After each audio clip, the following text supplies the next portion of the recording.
Today's webinar is Rising's Promise, Creating a New Model for Doing Business. Our guest presenter is Barry Strauber, owner and Chief Growth Officer of Rising New York, LLC, a branding and marketing agency in Rochester, New York. Rising is a pioneer in the virtual network model for serving clients. With a national network of over 300 diverse specialists, the company operates by choosing a team solution that perfectly fits their customers' needs.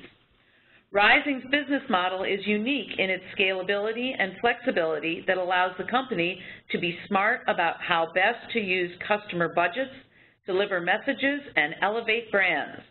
Members of the Rising Network have served clients such as Microsoft, ESPN, Groupon, Cadbury, and Applebee's. Barry is a 30-year veteran of the advertising agency industry, working for agencies on the East Coast and West Coast, including Young Rubicam, Saatchi Saatchi, Della, Femina and Draft FCB. In Rochester, Barry worked at Partners and Napier for 12 years as Vice President of Agency and Creative Services. In addition to leading Rising, he is an adjunct professor at RIT, where he teaches marketing.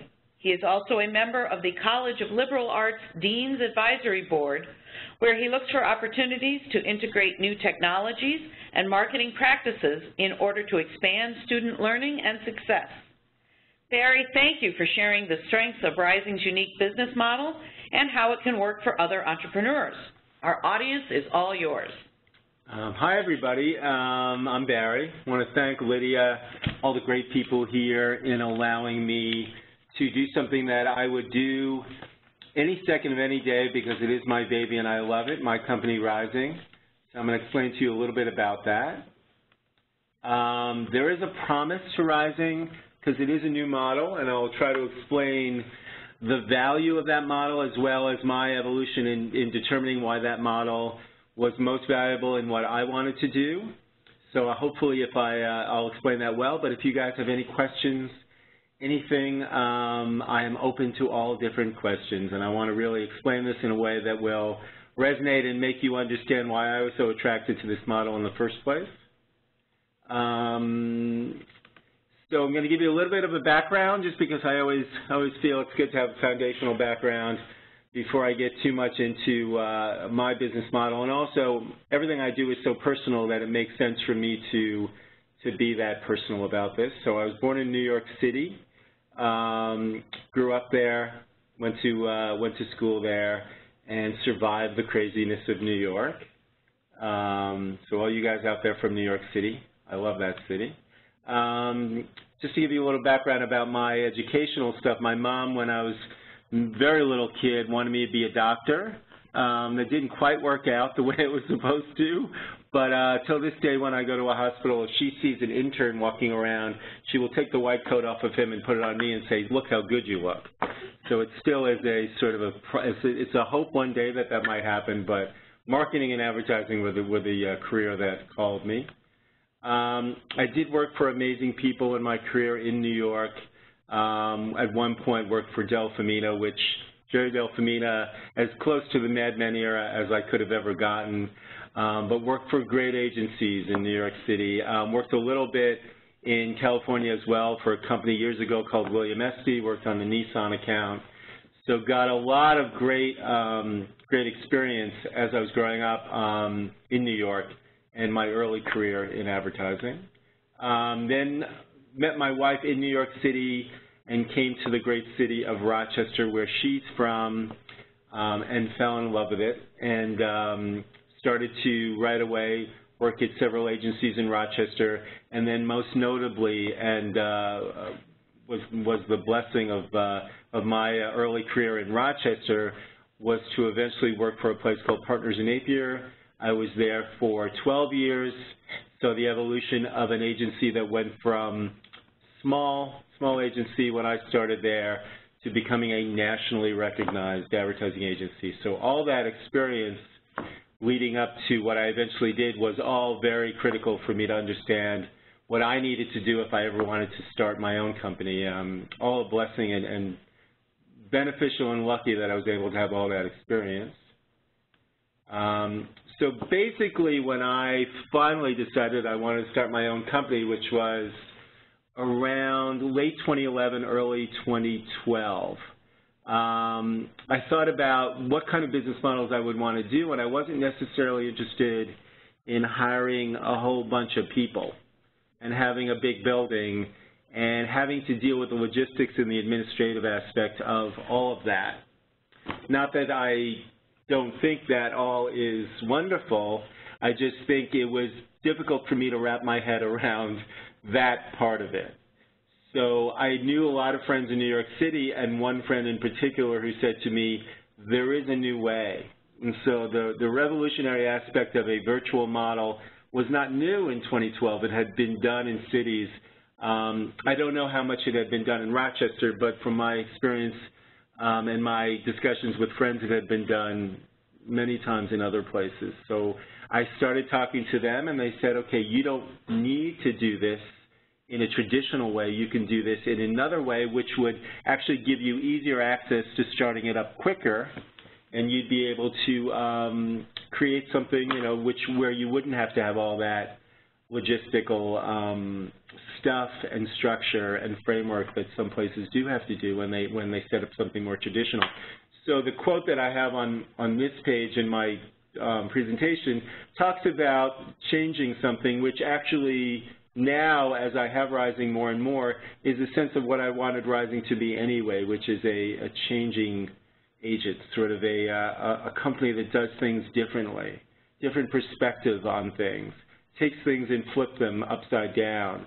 So in this case, it took a business model that had been around for a while, where you have a team of people and you do work in a certain way, and I just flipped it upside down. I said, no, we're going to do this thing in a different way, and we're going to see how that works out, and I will try to explain to you that process of how this model works.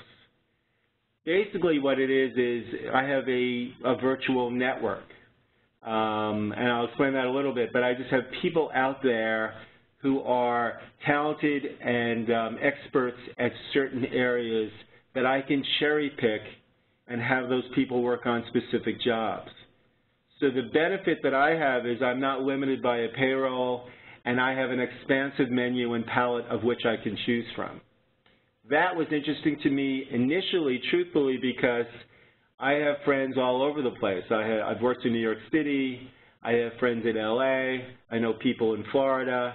I had all these people out there that I'd already built up a network with anyway in terms of people that I knew. And I didn't want to limit myself just to use some of them. I wanted to use, frankly, all of them. So I was able to then create this in a sense of being able to still have that freedom to pick a lot of people. And then again, the advantage is they all have certain expertises. They all have certain levels of skill. And now I was able to really build this into, okay, now I have a lot of choices and a lot of selections that I could take depending on what that job requires. And I thought that was just fascinating and interesting, and again, different from maybe the present model that most people were doing.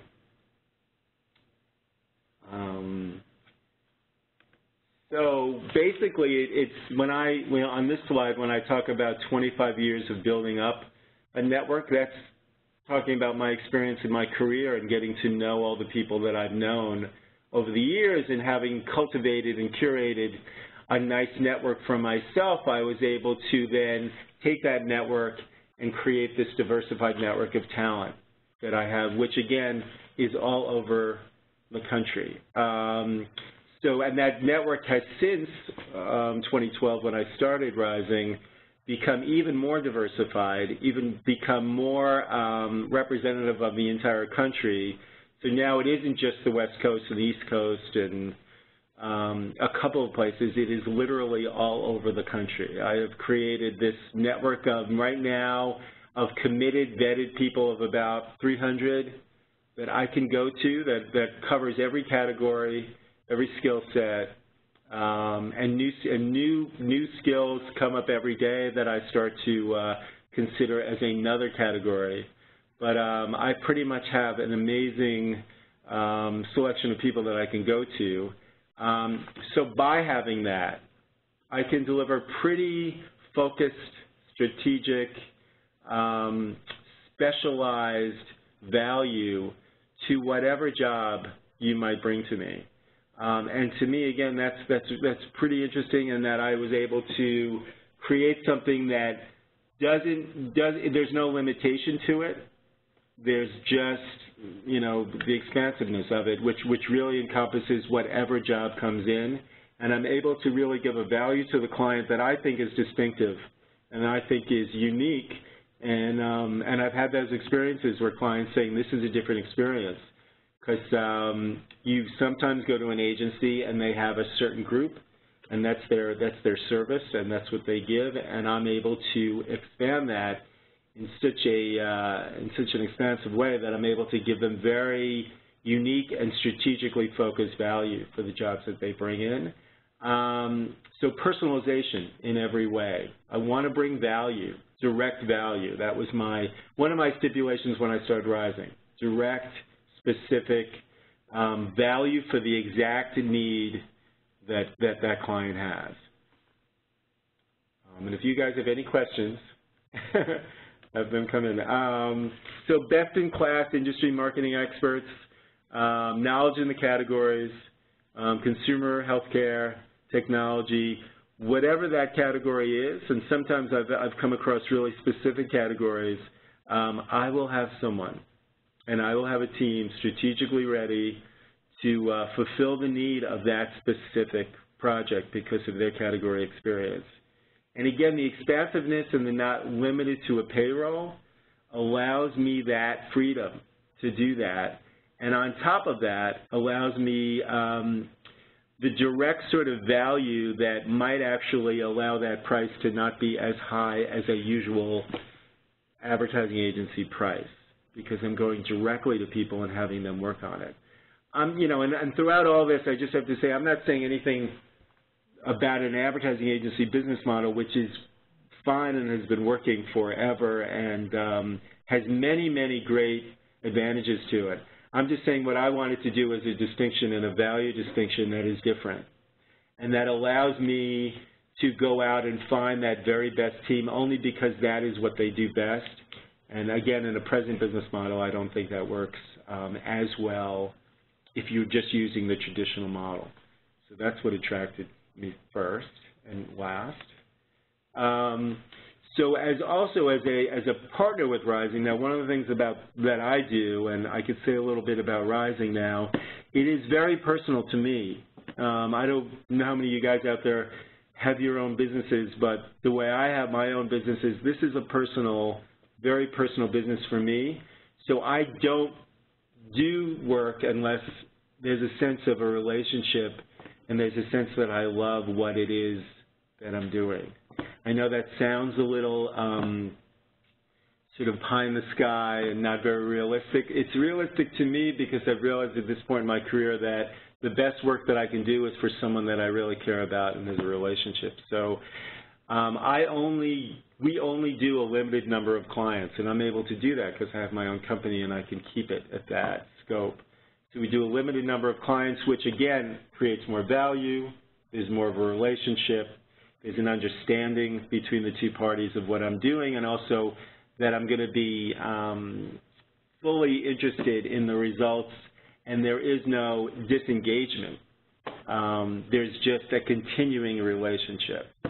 So that's just the way I explain it to everybody that I vet who comes into the network. That's the way I explain it to the creative people that work on the jobs, is that I am fully on top of the idea that I need to have a relationship with the clients that we have. So that becomes more special to me than maybe some other models, and I like that. The people that I have working on the work that Rising does have worked on literally, I think, every client, every major client, every huge company. It has been a pleasure to meet them as well, and part of the experience that I love about Rising is I meet amazing creative people every single day, either by phone or in person, and it's been a pleasure because there's talent out there that is awesome. And one of the things that I love is seeing either someone who's just incredibly talented explain to me what they do, or young guys coming up who are just so crazy smart that that I can't help but fall in love with them and want them to do work for Rising. So it's been a total 360-degree incredible experience for me to have this company, and it's worked out in a lot of ways towards my personality, which is I just love working with people. I think creativity is amazing. Innovation is still, to me, interesting after all these years of being in the marketing business. Barry, let me interrupt you because we have a question. Oh, cool. The question are there particular, obviously technology has played a role in your ability to form this different business model. Are there any particular networking technologies that you use to stay connected with your team members and to work share with them?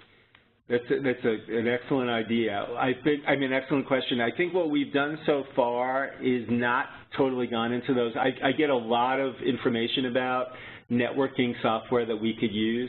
We have admittedly not done that yet, but I think in the second phase, which Rising is coming up soon, Rising's pretty young company. It's been around for 3 years, a little over 3 years.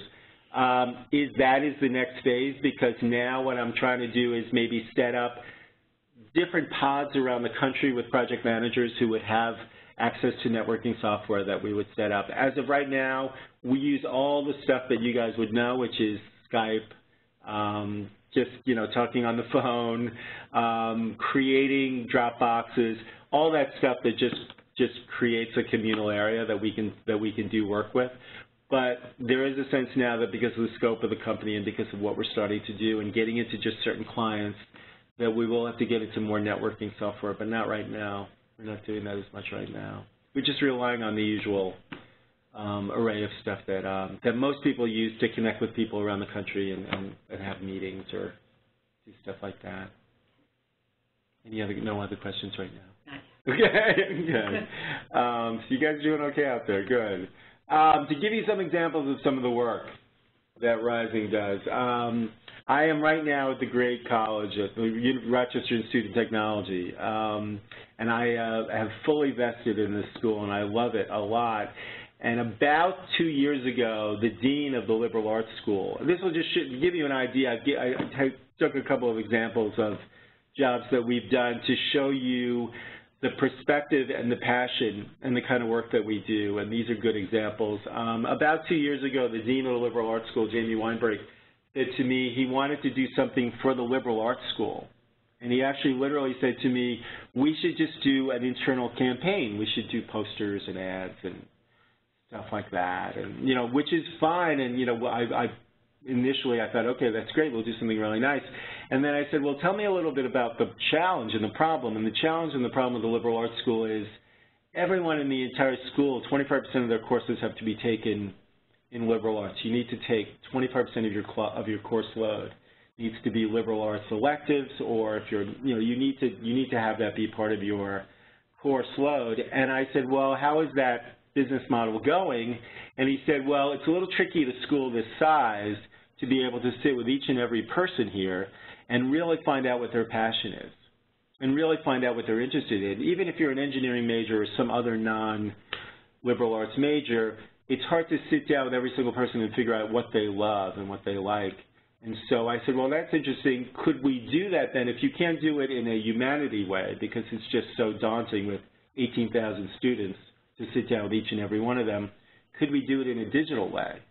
So there's a local company in Rochester called Broken Myth Studios, and I went to them and I said, could we create like a GPS? Could we create a gamification tool that we can give to each student and have them be able to opt into it, sort of like Netflix, where it would recommend, based on the interests, what you like and sort of navigate you through this idea that RIT wants you to have a holistic education, including liberal arts. And these guys said, totally, we can do that. That's great.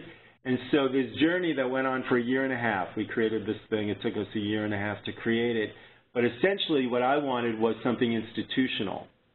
So I think the takeaway on this about Rising is I don't necessarily like marketing that's transactional and quick. Sort of like, Rising does a lot of fashion stuff. They call it fast fashion. I don't want it to be fast fashion. I don't want it to be quick. I want it to be institutional. I want it to be sustaining, and I want it to be ingrained to the point where it's making a huge impact and making a difference. And so the promise of something like the Liberal Arts Navigator that you guys are looking at is that that's what it is. It's a tool that these kids will use now and forevermore that will help them in terms of navigating what they need to do in school to have this holistic education that RIT is so great at giving, which is technology, all of that, as well as these really critically important liberal arts courses that gives them that holistic education, so when they get out of school and graduate, they are those critical thinkers within whatever career they do. And so it was that important. So we have this navigator. It's cool. All these kids are playing with it. And it gives them time to discover and explore. And if you think about the intention of college, this tool, this navigational tool, this digital tool that we came up with, fulfills the intention, which is you need to discover and explore. You have 4 years to figure out who you are. We just didn't want these choices to be made quickly. We wanted the choices here at RIT to be made deliberately. So it is an interesting project, but it, for me, really shows what Rising is, which is I want to get into a deeper sense of what the client needs, and I want to get something into their hands that really is going to make a huge dent, make a big difference. And so whenever I deal with anybody that works for Rising or any of the creative people that I talk to, that's the key. We're not just doing stuff. We're doing stuff that's gonna shake it up a little bit. So hopefully that makes sense to you guys. Also, there's a place in Rochester called the Memorial Art Gallery. Art and its appreciation is also a business model that is sort of tough to continue to interest the younger generation, the next generation coming up. So what we needed to do when I started doing work for them was, and again, they suggested that when I went to this art gallery in Rochester, they suggested that we do posters and ads and, you know, give them a nice campaign, which would be good, and they do that, and they're successful with that. I wanted to, again, institutionalize something that would change the model, be representative to people and be a symbol to people that the gallery is understanding that there's another promise that the gallery can give people, another relevance that they can show in their lives. So we created something called Hidden Passions, which the idea with that is that we're going to have people in the community who not only have a job, but they have a passion behind that job. They have something else that they do, that they love.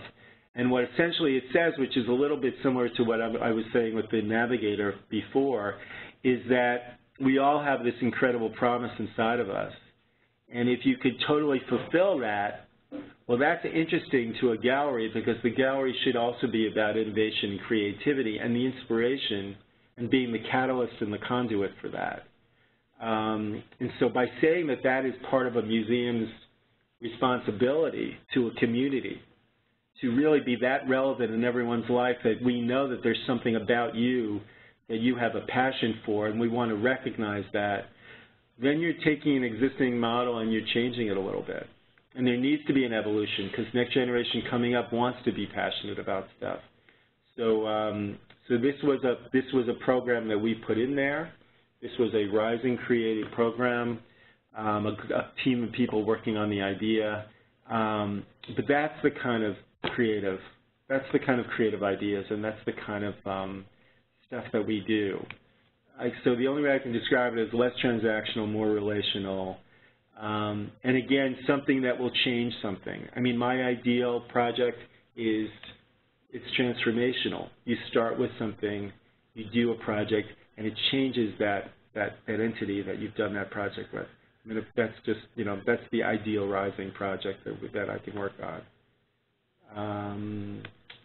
Some of the things I do here as well is I teach at RIT. I teach marketing.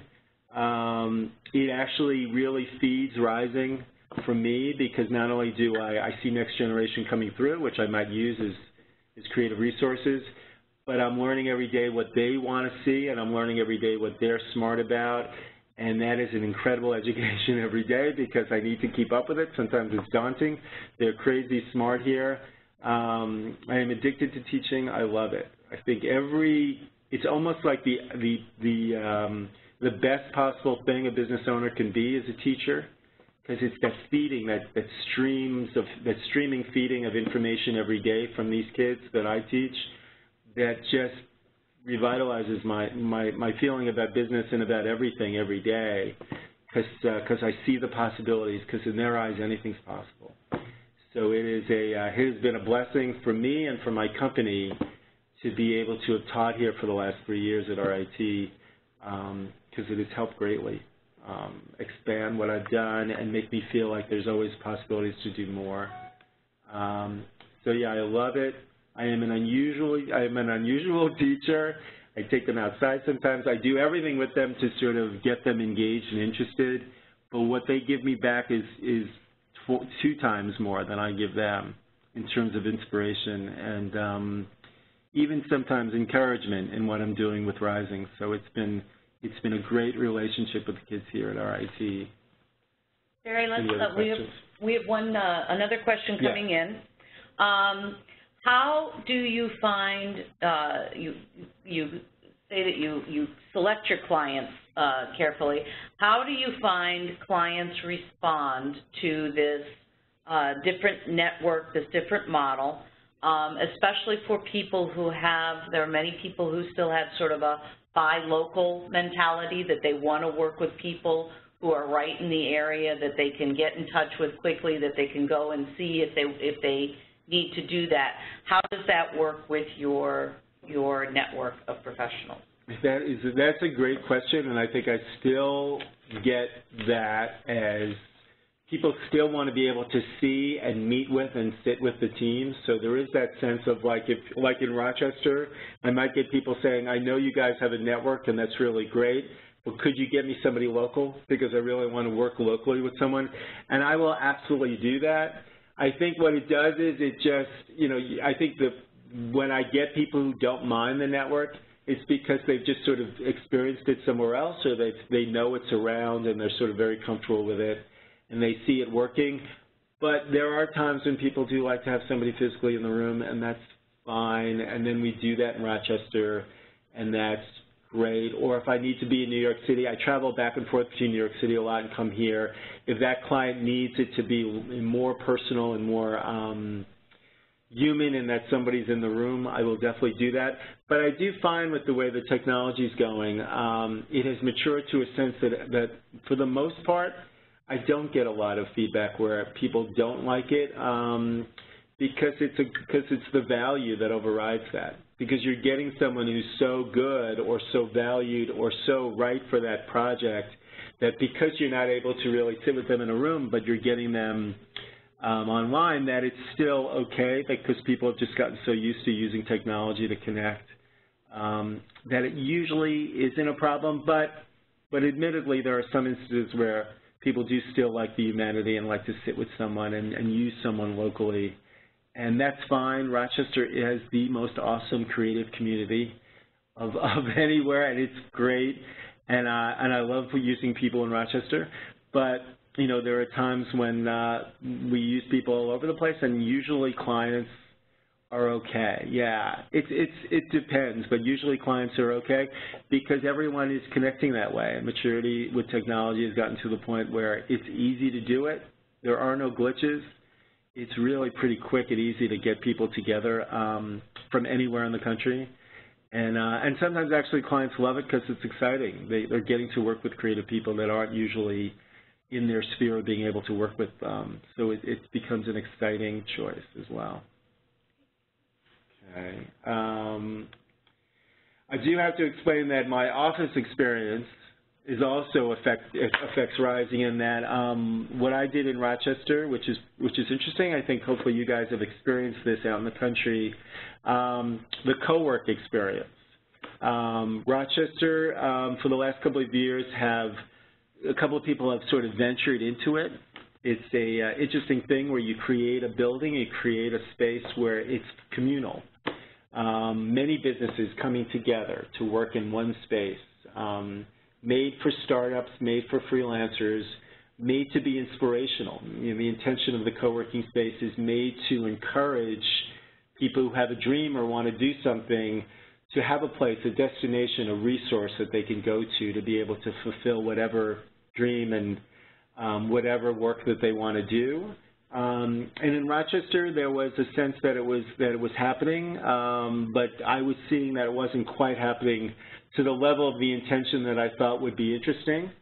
So there's a development company in Rochester, and I went to them and I said, what do you think? You think we can do something like this? They took me to a space that I think is about 800,000 square feet, and they said, what do you think about this? And I said, well, I don't know about the whole 800,000 square feet, but could we take like 20,000 and could we try it? And it took a little while because their business model, again, the rising influence is always to change business models. Their business model was not really acquainted with how to do this because it is not leasing in the normal way. It is giving your building up to a lot of different people. Took about 6 months of me talking to them to finally say, okay, we're gonna do something. And I think a lot of the discussion was we were going to stay true to the intention, and it was going to be great for the city of Rochester, and it was going to inspire people who I think are awesome in this city that I live, and I want to make them feel like there was a place to go that would really be a place to inspire and to give them a place to get support if there was something they wanted to do. So we started something called Carlson Co-work, which is this amazing, incredible area, incredible space that we have in Rochester, which has been in play officially only for less than a month, but I've been living there for a while now, maybe 4 or 5 months, and it is a co-working space. So it is inspirational to me in that every day I come in there and I'm not quite sure what's going to happen. We have really talented people. It is filling up quickly. And it is becoming a place where you could share your dream. You can go in there and feel like you can do something, and there's a support system that will support whatever that is. And I think that's why it's become so popular in cities, is that this is sort of a next generation idea. The sharing economy is a reality in the world. Young millennials and the young next generation coming out of schools want to find a place where they can do something great. That's what I find in my experience. And Carlson is all about you going into a place and finding like-minded people who are as passionate about what they're doing as you are, and you just thrive and grow. The mantra about Carlson is growth. So it has absolutely affected Rising. I've worked with most of the people in Carlson now on Rising projects, and also I feel inspired every day that I go there. So it's an interesting experience. I know there are places, there's places in New York. There's a place called WeWork that I used to go to when I would go down to New York, and just all became the inspiration for this entity, which is Carlson. But it's been an amazing experience, sort of founding it and then giving it birth, and then now seeing if it will fulfill the complete intention, which is to make Rochester understand that there's awesomeness in the city. Could this be a destination and resource for all those people to fulfill maybe dreams that they didn't think they could, but now there's a place to go to support those dreams. Barry, if I can interject, this is Lydia again, and I just wanted to say we would be remiss if we did not mention that the developer for Carlson Co-work is RIT alumnus Jim Goff from Landsman Development. Jim has poured a great deal of energy into this, and it's a very exciting place. It is also a place where a number of RIT alumni are finding their audience or their studio spaces and their office spaces. There is an alumnus named Josh Pies who runs an award-winning film company called C47 Films. Josh's office space, his first ever office space after I think moving out of his garage, is in the Carlson Co-work space, and he has a small film studio area there out of which he works. The last time I was at Carlson Co-work, they were in the process of constructing an absolutely, as Barry said, there's 800 some odd thousand square feet in this space. It's a huge former manufacturing space in the Rochester area that had really gone quite dormant. And they were in the process, when I was there the last time, constructing a huge film studio space that is available for people to use on an as-needed basis.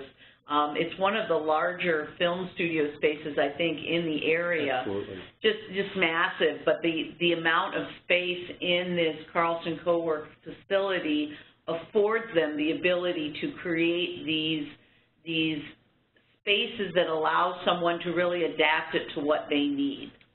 So that's my plug for Carlson Co-work. Thank you so much. Yes, Jim Goff, Kurt Ziemendorf, the great people at Landsman Developing. This would not even remotely be anything that could have been done without those guys. Those guys are supportive.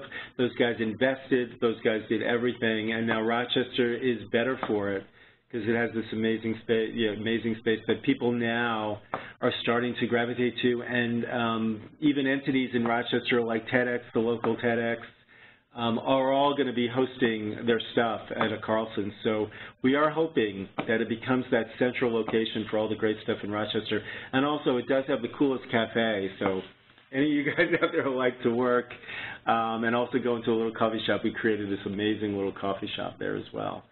So amazing. And also I'm bringing it back to Rising, just an inspiration for me. Fits perfectly into the passion that I have for my company and the kind of passion that we want to see people have for their companies that come into Carlson. So any questions? Any other questions? We have one more question that's in right now, and again, if anyone listening does have a question, go ahead and type it in the chat box. Yeah. We assume that the members of the Rising Network are working on other projects besides Rising projects. How do you address scheduling challenges with those people? Do you have individuals that sometimes would be perfect for the project, but you find that you just can't fit it into their schedule? Very good question. Yeah, no, I do find that. I mean, to be realistic and truthful, I do find that. Sometimes I will go to people and say, this is the idea, this is the schedule, and they'll say, because some of them aren't just outright freelancers, a lot of them are actually people who have jobs, and they're allowed to do outside work. If I feel they can't do the schedule, then they won't do the project. But for the most part, what I do find, actually, frankly, is that they will make time and somehow figure it out, because the kind of work that I give them is interesting work. So that was the original conversation I had with them was, here's the job, you need to commit to the schedule, and sometimes they'll do it only because they really want to be able to do the project because they think it's a really interesting project. But yeah, I have levels of scale of people out there who can do certain things.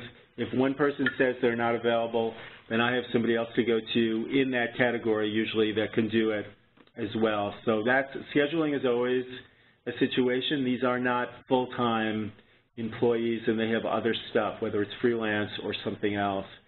So if they do have something else and they cannot commit, and that's the original vetting process, they need to be very honest and say, can they meet the schedule or can they not meet the schedule? So that's a good question. That's a coordination question that comes up all the time. And but the fortunate thing is I have a good amount of people out in the network that I can go to if someone can't work on something.